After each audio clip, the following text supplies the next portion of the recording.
Good day, friends. I am Nicholas M. Crone with Crone Stories Books, the author of the Zolian Chronicles, the Schofield series, and some other stuff. And yes, I did get a new hat. Thank you for noticing.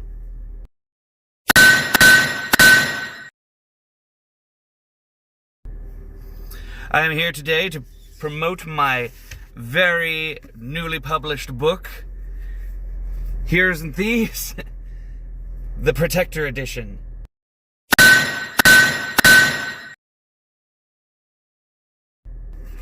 As you can see, it's huge, has premium paper, and is hideously expensive.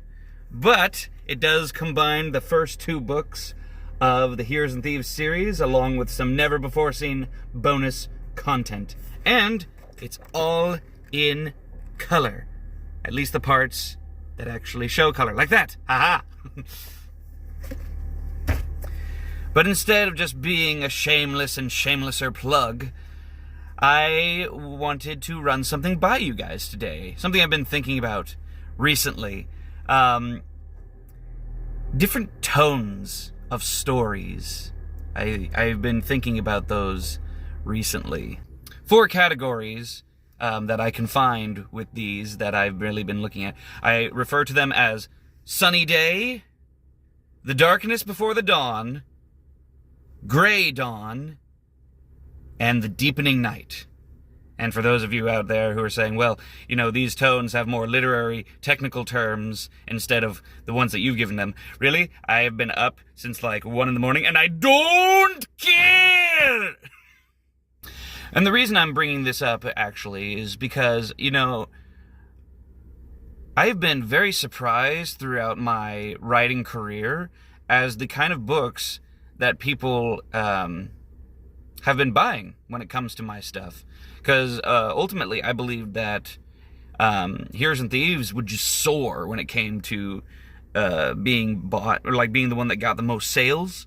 And it's not necessarily the case. I mean, Heroes and Thieves has gotten a good amount of sales, but it's not the greatest amount. And I'm just curious, I wanted to ask you guys what you thought. What kind of novels do you like? Not to say that I'm going to necessarily write exactly what you want, sorry, but I'm just curious. I wanted to see what you guys thought about something.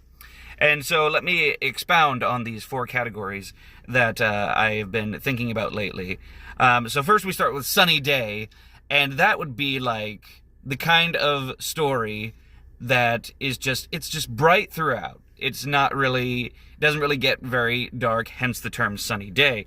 But it's the only one that I could think of off the top of my head that really exemplifies this is Pokemon.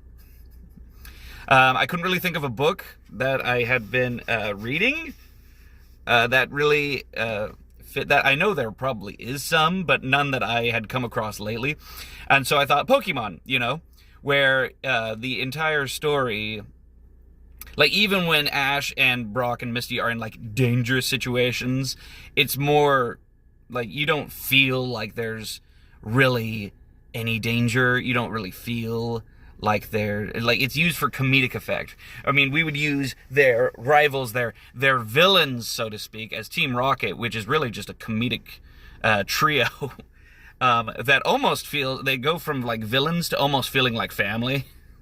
So there's never really in that anxiety or that dark tone in there. That's what I would categorize as Sunny Day, where it's just, you know, it's bright, it's fun throughout. There's not really any dark stuff there. Like even the most low times, it's still good. It's still a good time. It's still fun. And the reason for this is because Pokemon is centered for kids.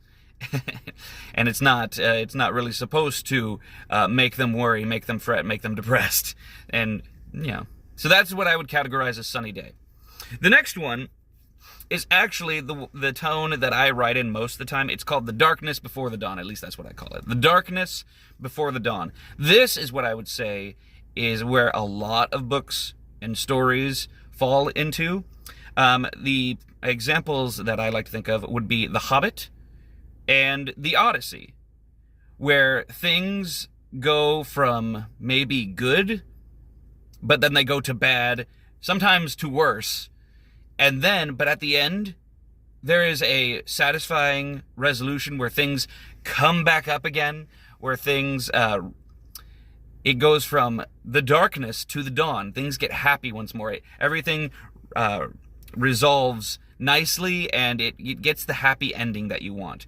And now the characters within the darkness before the dawn, they do go through some very traumatic and terrible and painful things, but when you get to the end, it has that kind of sense where it's like, all of this was worth it. It was worth combating this evil to defeat it. It was worth going on this journey. It was, it's got a happy ending, even if not everything in it was happy. And that's the stuff that I write through most of the time. Heroes and Thieves, the entire series is going to be basically Darkness Before the Dawn. Is that a spoiler? Nah, I'm pretty sure that's fine. I mean, people like happy endings. I like happy endings. I want my characters to kind of have a happy ending. Yeah, I hope that's not spoiling too much. Next would be what I would call as Grey Dawn. Now, it's very similar to the Darkness Before the Dawn, only except the dawn that comes is not as happy or as satisfying as you or the characters would want. And I would think the biggest difference between the two would be that the journey may not have been worth it. The struggle may not have been worth it, at least to the character, or even maybe to the reader's perspective. The good examples of this, what I would say, would be The Hunger Games and Moby Dick. Potential spoilers if you've never read those series, so you've been warned. Because you see in The Hunger Games that, the very beginning, Katniss's goal is to protect her sister. Now, of course, throughout the books, that goal changes. But it's always there. Prim's safety is always Katniss's goal, but there are things that are added to that. Protecting Peeta, stopping Snow. But Prim's safety is always a very high priority with her. And then you get to the final book, and it's just gut-wrenching. Because the one person she sought out from the very beginning to protect is the one person... Well, not the one person, but it's the person who she still lost. And you almost feel like, was all of this really worth it? Now, I think that readers and Katniss, even herself, would say, yeah, it was worth it because we were able to free Panem. We were able to, liberate from just a very evil man, very vicious man. But it has that sense where it's like, I did all of this for her, and she's the one that I lost. She's the one I couldn't protect. And the same thing goes for Moby Dick, at least I would say from Captain Ahab's perspective, maybe Ishmael's, but he seeks out for revenge, for vengeance, for bitterness against this whale that took his leg, and in the end, he ends up being suffocated by his own harpoon rope and dragged to the bottom of the sea. And it's kind of ambiguous because we're not even sure if Moby Dick really died. He may have, and they kind of killed each other, but it almost seems like he may have lived on and Ahab just kicked the bucket. So it's like, was that worth it?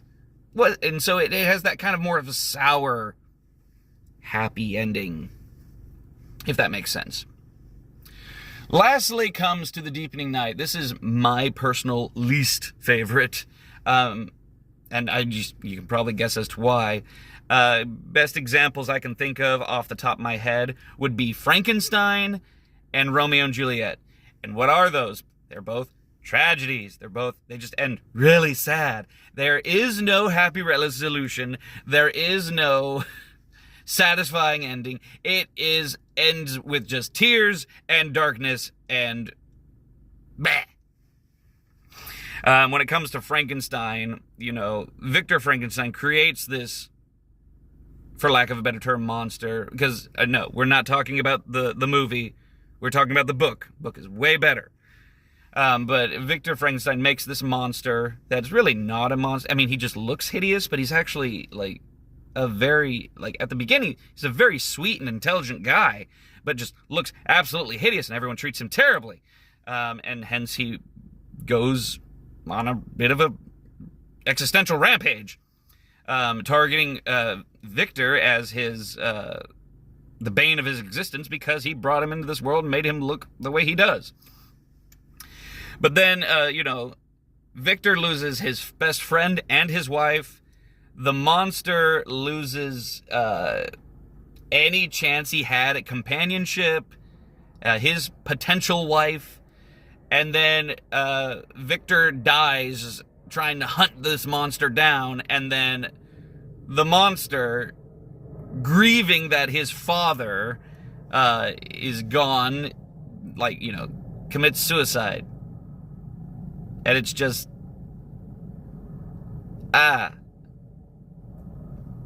he just wanted a friend.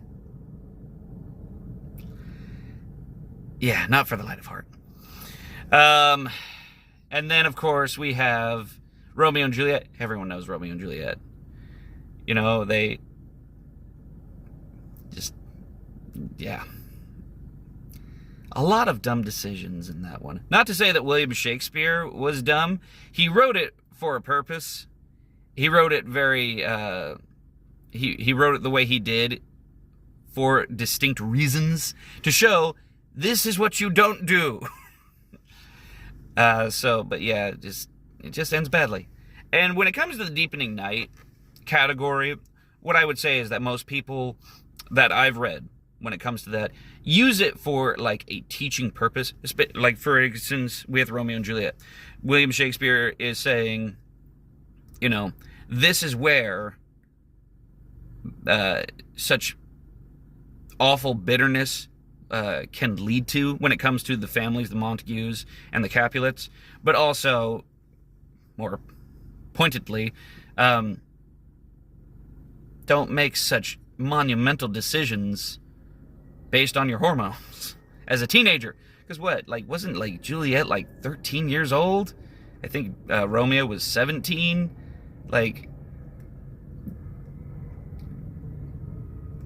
Guys.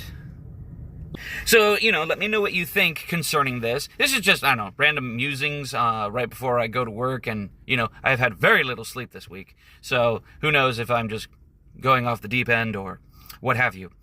But, again, promoting my book. It's really expensive, so don't feel bad if you can't afford it, because, to be honest, I can't afford it. But it will be, I'm going to upload my website with its information today. It's going to be on Amazon. Actually, it's already on Amazon. It'll probably be on a few other places. We'll see. But until next time, honor God, make good choices, and tell someone that you love them today. Toodles!